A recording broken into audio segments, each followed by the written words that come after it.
Guys, welcome to our channel Usha Shivan all in one blogs. ఈ రోజు fish curry అండి బాబోయ్. Fish curry and fish fry try చేద్దాము. Sunday కదా, ఎంతమంది ఫిష్ ట్రై చేస్తే మనం నిమ్మకాయ అంత సైజు చింతపండు తీసుకొని వాష్ చేసి నానబెట్టాలి. ఫిష్ ని బాగా క్లీన్ చేసుకోవాలండి. ఎన్నిసార్లు క్లీన్ చేస్తే అంత ఫ్రెష్ గా అనిపిస్తుంది. నాకైతే నేను చాలా నీట్ క్లీన్ చేస్తాను. కొంచెం గల్లుప్పు వేసుకొని క్రిస్టల్ సాల్ట్,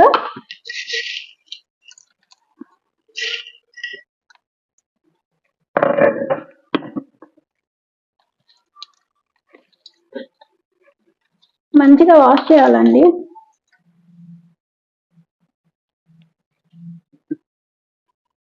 ఇది చేపల పులుసు కోసం, ఇది చేపల ఫ్రై కోసం తీసానండి.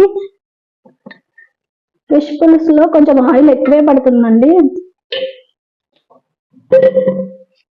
ఫిష్ పులుసులో మెయిన్ ఇంగ్రీడియంట్ ఏంటంటే మెంతులండి. ఇవి వేస్తే టేస్ట్ సూపర్ గా వస్తుంది. తర్వాత ఆనియన్స్ వేయాలి.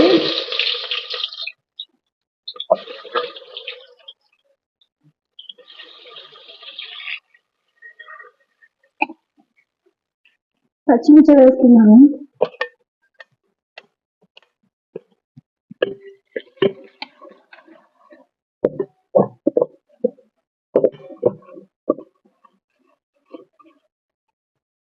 టమాటో వేస్తున్నాను.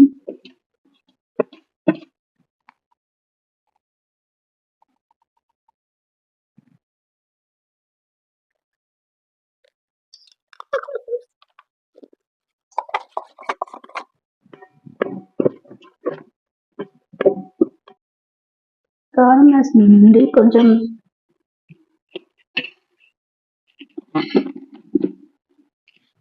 కారం ఎక్కువే పడుతుంది. చింతపండు గుజ్జు పోస్తున్నా అండి.